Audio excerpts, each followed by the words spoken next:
Hello everyone, welcome to my channel and Medihub 98. So today in this video we will discuss about a new topic GTPLS score. GTPLS score क्या होता है? Pregnancy outcomes can be described as acronyms, यानी कि pregnancy outcomes को describe करने के लिए एक एक्रोनियम्स दिया गया है जिस टर्म को हम बोलते हैं GTPLS। यानी जो GTPLS है उसके अलग अलग मीन होता है, एक एक वर्ड के अलग अलग मीन्स होते हैं।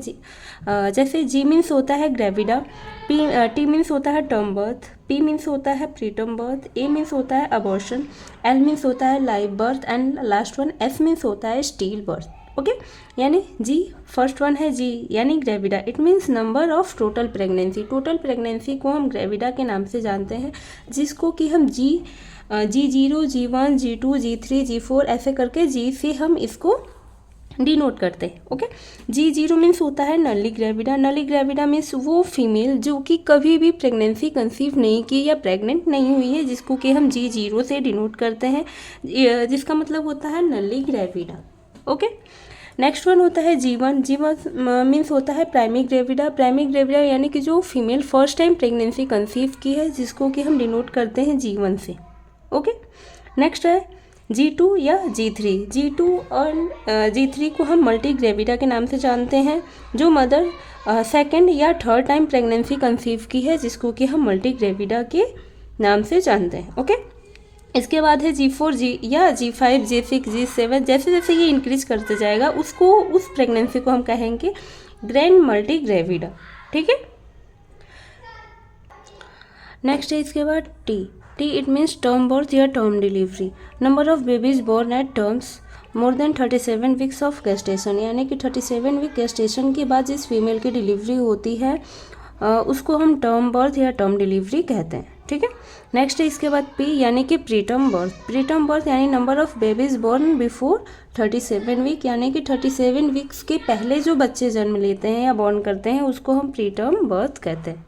ओके, नेक्स्ट है इसके बाद A इट मीन्स अबॉर्शन या miscarriage. Okay, expulsion of embryo और fetus before 22 week of gestation, यानी 22 वीक ऑफ गेस्टेशन से पहले जो फीटस होता है या जो एम्ब्रियो है उसका एक्सपेल्ड आउट होना ही क्या कहलाता है? अबॉर्शन या मिसकैरेज कहलाता है। ठीक है, बट इसमें एक मेन चीज़ होता है कि अगर जो फीटस है या जो एम्ब्रियो है वो 22 वीक से पहले अगर एक्सपेल्ड आउट हो रहा है तो इसको हम ग्रेविडा टर्म के अंदर इंक्लूड करके रखेंगे। ओके, लेकिन अगर ये 22 वीक के बाद जो फीटस प्रोडक्ट है या जो कंसेप्टुअस प्रोडक्ट्स है वो अबॉर्ट आउट हो रहा है या एक्सपेल्ड आउट हो रहा है तो उसको हम पैरिटी या प्रीटर्म बर्थ के अंदर रखते हैं। ओके, एक बार और समझ लीजिए इस चीज़ को कि अगर जो फीटस है या जो एम्ब्रियो है वो 22 वीक से पहले अबॉर्ट आउट हो रहा है या एक्सपेल्ड आउट हो रहा है तो उस चीज़ को हम ग्रेविडा के अंदर इंक्लूड करते हैं। ठीक है, लेकिन अगर ये 22 वीक के बाद एक्सपेल्ड आउट हो रहा है,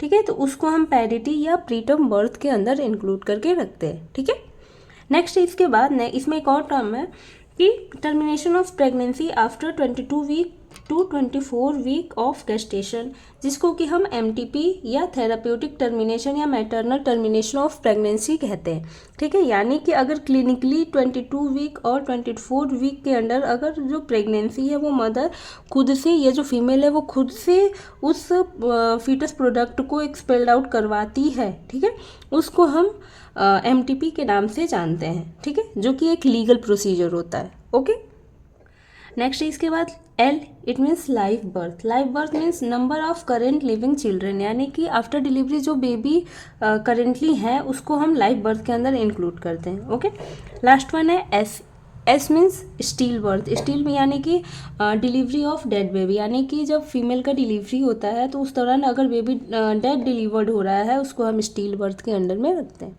ओके, नेक्स्ट इसके बाद हम GTPLS को कैसे काउंट करते हैं उसके बारे में एक हम क्वेश्चन को सॉल्व करेंगे कि किस तरीके से अगर किसी भी फीमेल का GTPLS निकालना है तो हम कैसे उसको निकालेंगे। ठीक है, तो उसके लिए एक यहाँ पे क्वेश्चन है, जैसे a women is pregnant 4th time, she had an abortion in 12 week, a son born to 40 week of gestation and a daughter born to 36 week of gestation, calculated GTPLS। ठीक है, यानी कि एक जो फीमेल है, एक प्रेग्नेंट वुमेन है जो 4th टाइम प्रेग्नेंट हुई है। ठीक है, 4th टाइम प्रेग्नेंट हुई है मीन्स इसका G क्या रहेगा? 4, यानी कि उसकी प्रेगनेंसी 4th है। She had an abortion in 12 week. 12 week पे क्या है, उसका एक अबॉर्शन हुआ है। 12 वीक पे अबॉर्शन हुआ मतलब उसका ए क्या रहेगा, 1, ठीक है। नेक्स्ट है a son born to 40 week of gestation, यानी जो उसका बेबी है, एक जो बच्चा है उसका, यानी जो उसका लड़का है, वो 40 सप्ताह के बाद उसकी डिलीवरी हुई, यानी मदर की डिलीवरी हुई है, जिसमें कि उसका एक लड़का पैदा हुआ है, ठीक है। तो वो क्या है, टर्म बर्थ है। टर्म बर्थ यानी कि T1 क्या होगा, सॉरी, यानी कि एक बेबी, एक उसका बच्चा है तो वो T1 में कैलकुलेट होगा, ठीक है। एंड नेक्स्ट है इसके बाद a daughter born to 36 week of gestation, यानी कि 36 सप्ताह से पहले उसका एक प्रीटर्म बेबी हुआ है, ठीक है, प्रीटर्म डॉटर हुई है, तो वो किसके अंडर आएगा, P के अंदर, यानी कि प्रीटर्म बर्थ के अंदर आएगा, ठीक है। टोटल कितने बच्चे इसके प्रेजेंट हैं अभी, तो एक तो उसका अबॉर्शन हो गया है, ठीक है, 4th प्रेगनेंसी है जिसमें एक उसका अबॉर्शन हो चुका है, एक प्रेगनेंसी उसकी करंट में है, और 2 उसके लाइव बर्थ हैं, ठीक है, लाइव बेबी हैं, यानी कि L1 होगा। एक बार और समझ लेते हैं, G1 मतलब, सॉरी, G4 मतलब जो मदर है वो 4th टाइम प्रेग्नेंट हुई है। T मतलब होता है टर्म बर्थ, ठीक है। टर्म बर्थ यानी कि 40 वीक के बाद अगर मदर की डिलीवरी होती है वो टर्म बर्थ के अंदर आता है, ठीक है, यानी 37 वीक के बाद अगर किसी फीमेल की डिलीवरी होती है वो टर्म बर्थ के अंडर आता है, ठीक है। यानी कि 37 to 40 वीक के अंडर अगर बीच में अगर बेबी की डिलीवरी होती है, मदर की डिलीवरी होती है, तो वो टर्म बर्थ के अंदर आता है, जिसमें कि 40 वीक के बाद उसका एक बच्चा पैदा हुआ है जो कि टर्म बर्थ के अंडर आएगा। नेक्स्ट है पी यानी कि प्री टर्म बर्थ। यहाँ पे है a daughter born at 36 week of gestation, यानी कि 36 वीक से पहले उसकी एक डिलीवरी हुई है, ठीक है, जो कि प्रीटर्म बर्थ के अंडर में आएगा, और ऑलरेडी उसने एक अबॉर्शन 12 वीक पे करवाया है, यानी कि A1 हो जाएगा।